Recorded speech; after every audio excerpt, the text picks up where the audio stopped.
Olá, estamos de volta. Vamos apresentar hoje a nossa lição de número 3, que tem como título Só a graça livra da condenação. Eu vou compartilhar com você de um versículo, capítulo 1, versículo 18, da Epístola de Paulo aos Romanos, que nos diz assim: porque do céu se manifesta a ira de Deus sobre toda impiedade e injustiça dos homens, que detêm a verdade em injustiça. Paulo está falando aqui da ira de Deus. Às vezes nós temos dificuldade em compreender como Deus, sendo tão amoroso, generoso e bom, pode irar-se da mesma forma. Mas é isso que Paulo está dizendo aqui. Ele está apresentando a ira de Deus. Deus se posiciona de uma maneira contrária a toda espécie de impiedade, a toda espécie de prática que esteja fora dos princípios morais que ele estabeleceu na sua palavra, as Escrituras. Vou compartilhar com você também de Romanos capítulo 3, versículos 23 e 24. Esse é o texto áureo da nossa aula, que nos diz assim: porque todos pecaram e destituídos estão da glória de Deus, sendo justificados gratuitamente pela sua graça, pela redenção que há em Cristo Jesus. Esse versículo é muito claro em definir a condição de toda a humanidade, não importa em que condicionamento, em que tempo histórico, em que espaço geográfico ou cultural. Todos pecaram e diante de Deus estão em situação de rompimento, foram destituídos da glória de Deus, mas podem também ser justificados gratuitamente pela graça de Deus. A graça de Deus é o seu dom, a sua dádiva maior, é o seu dom gratuito. O homem pode ser justificado pela redenção que há em Cristo Jesus. Que grande notícia! Essa é a melhor notícia que alguém pode receber. Qualquer pessoa, tendo-se reconhecido como pecadora, como limitada, como alguém que sustenta posicionamentos e atitudes que estão em rota de colisão com a vontade de Deus, com os propósitos e os planos de Deus, essa pessoa pode ser redimida e salva definitivamente da sua condição de alguém que está sendo direcionado para a perdição aqui agora, mas principalmente para a perdição eterna.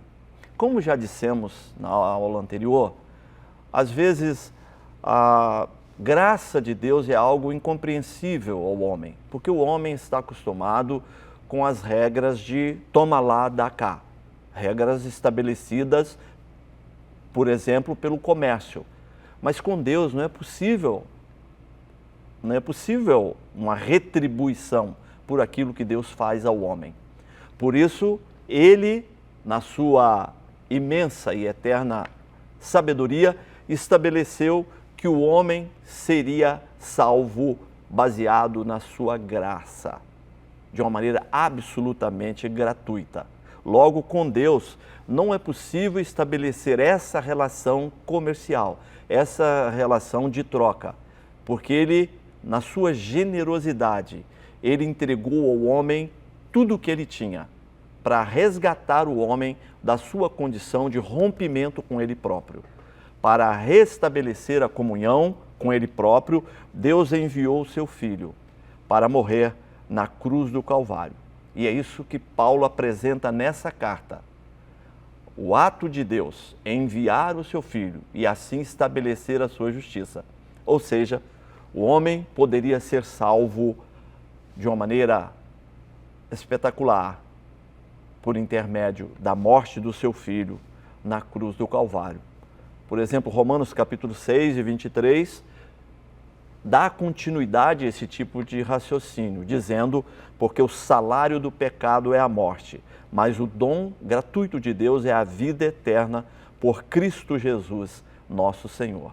O salário, a consequência, o resultado do pecado é a morte. Morte no sentido espiritual, separação entre Deus e o homem, mas ao mesmo tempo o dom gratuito de Deus é a vida eterna por Cristo Jesus, nosso Senhor. Dom gratuito, sem que o homem faça qualquer coisa. Mas nesse texto de Romanos capítulo 1, versículos 18 ao 32, Paulo mostra o estado de condenação dos gentios. Ele diz que os gentios estão condenados. Os gentios era aquele povo não judeu, aquele povo que não tinha ascendência judaica. Eles eram considerados pelos judeus como os pagãos, não é? E Paulo diz que estariam condenados se continuassem na rota em que estavam, se não aceitassem a justificação pela fé por intermédio da morte de Jesus Cristo. Para os judeus, os gentios eles eram apontados como simples pagãos. E havia todo um preconceito, uma discriminação com o gentio. Portanto, quando Paulo revela o seu propósito de evangelizar os gentios, ele recebeu tanta oposição, ele teve tantas dificuldades. Nesse texto de Romanos capítulo 1, versículo 18, Paulo apresenta a ira de Deus. Deus se ira, é um Deus de amor, mas ao mesmo tempo sente-se irado em relação ao pecado, à conduta pecaminosa, a toda conduta que esteja em desarmonia com a sua própria vontade. Não se compreende isso às vezes, porque se olha para Deus de uma maneira unilateral, vendo apenas o seu amor. Mas o seu amor faz, junto com a sua justiça, duas faces de uma mesma moeda. Ele é amoroso, mas também é justo. Ele é justo e amoroso na mesma proporção. Um princípio não pode violar o outro.